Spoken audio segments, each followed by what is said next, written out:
Hello everybody, this is Miss Witt, and I have received a request to show you how to estimate fractions. So that's what I'm going to do today. Is we're going to take a look at two fractions. We're going to take a look at 4/8, and then we're going to take a look at a fraction, for example, 2/3.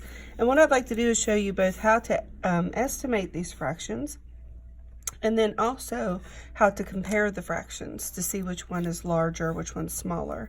So let's go ahead and do that. The first thing you want to do when we're talking about estimation is it's very important that we are able to identify what is half.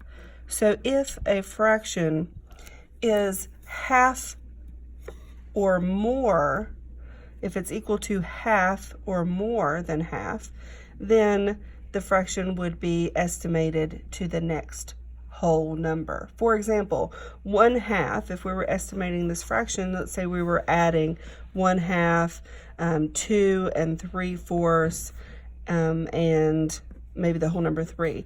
If we were going to estimate to see if our answers are reasonable, because we always like to do that, we know that 3 is just 3. We know that half would actually be rounded to 1 whole, because anything half or more would be rounded to the next whole number. And then 2 3/4, it is going to be rounded to 3, and then to add those to get our estimation, we would have 3 plus 3 is 6, plus 1 is 7. So our estimation would be 7. But let's go ahead and go back to looking at original two fractions so we can talk about whether or not these fractions are half or more. So whenever you look at a fraction, if the numerator is exactly half of the denominator, that fraction's equivalent to 1/2. So 4 is exactly half of 8.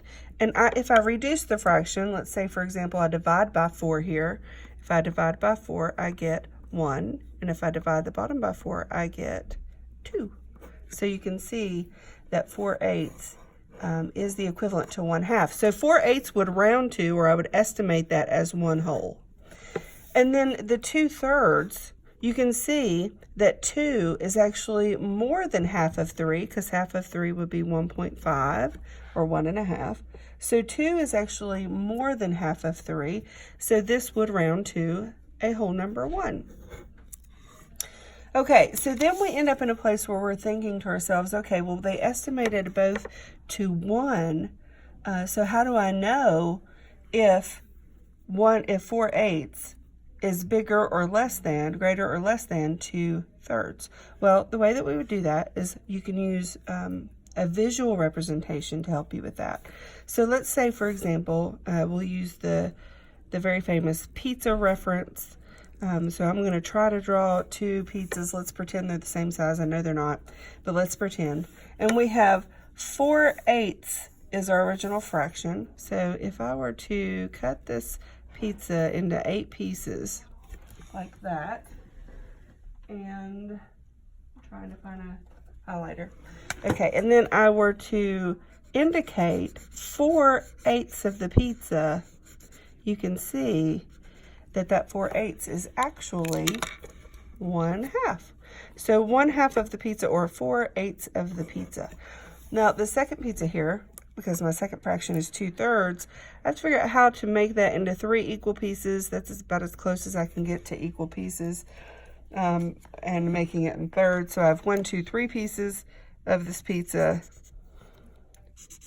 Whoever eats this must like really big pieces of pizza. And you can see that 2/3 of the pizza is actually greater than half of a pizza. You can see that you just have this 1/3 left. So 2/3 is actually greater than, this is where half would be. So you can see that by doing 2/3, we've eaten more than half of the pizza. So that means that 2/3 is actually greater than 4/8 or 1/2. So that's how you can compare your fractions. This is how you would use the powers of estimation. If we go back to this original problem where we're checking to see if we're reasonable in our answer, you'll see that we have 1/2, and we estimated that to 1. 2 3/4, because 3 is bigger than 4, we estimated that to be 3, we rounded up. and then 3 wholes we left as 3 wholes. So whenever we added, we got 3 plus 3 plus 1 is 7.